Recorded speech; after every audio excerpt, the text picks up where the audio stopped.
Bismillah ar-Rahman ar-Rahim. Your Excellency, Prime Minister Haile Mariam Desalegn, Your Excellencies, Heads of the State and Governments, Your Excellency, Sister Azeb Mesfen, Excellencies, ladies and gentlemen, 1 year ago, today, we mourn the loss of an irreplaceable friend, the loss of a great man and a great leader for Ethiopia and Africa. However, even in our pain, if one thing must remain, it is his work, his valuable ideas, his considerable knowledge, and his timeless vision of a great Africa.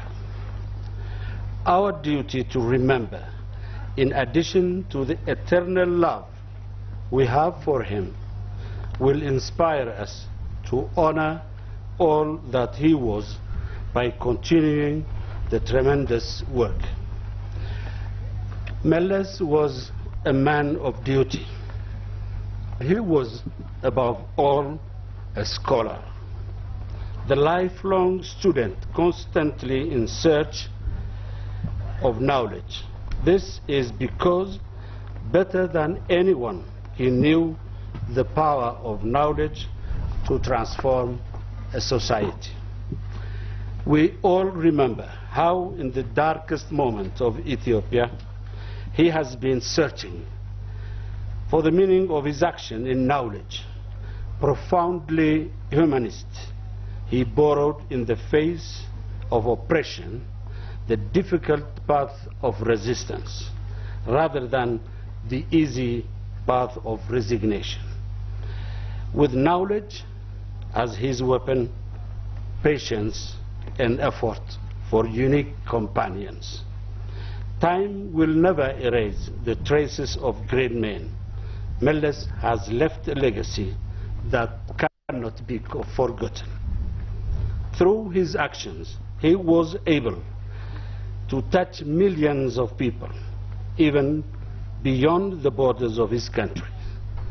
Millions for whom he has drawn a new horizon, full of possibilities, and who know now that the key to their destiny is in their hands and not in the hands of others. He wanted the paradigm shift in Africa to come from the will and action of Africans themselves. His vision of development was proactive but realistic. He wanted to strengthen the role of the states in the development process, and he knew the importance of empowering the citizens. He had been shocked by the tragedies of famine and war that had befallen his people. He saw the state powerless, unable to rescue its people, left to depend on the vagaries of international aid organizations. His action has thus been shaped by the necessity to restore both the state's accountability to its people and the dignity of citizens by providing them with the means to produce so that they can provide for their families with the fruits of their labor. Control of the development agenda was one of the foundations of his political action because he remained convinced of the need to free his country and more broadly the African continent of their dependence of international aid. He understood better than anyone that development is not an exogenous process, rather it is endogenous to the societies that seek it, and it is therefore their duty to design their development process, set their priorities, and come up with the financial, human, and other means to execute it. In 2 decades, his reforms have left Ethiopia with a strong economy capable of transforming the lives of the average Ethiopians. For Africa, in addition to being a charismatic leader, he participated in the revival of African institutions and the revitalization of the African economic path through NEPAD.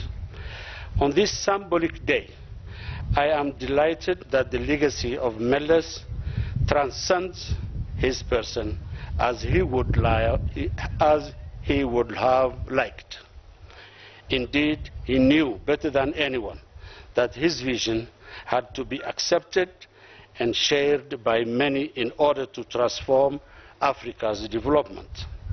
I invite everyone to join this collective effort that we are inaugurating today with the launch of the Meles Zenawi Foundation. This, among its projects, supports the creation of a library that we hope will become a beacon of African knowledge and a center of research that will enable the emergence of a new generation of African intellectuals. The foundation will therefore be considered in the pure tradition of Meles' legacy as a place where millions of Africans can forge the necessary tools and acquire the knowledge they need to chart a new course for Africa. We also hope that it will be a place where people will continue to explore Meles' legacy and follow in his footsteps. Thank you for your consideration.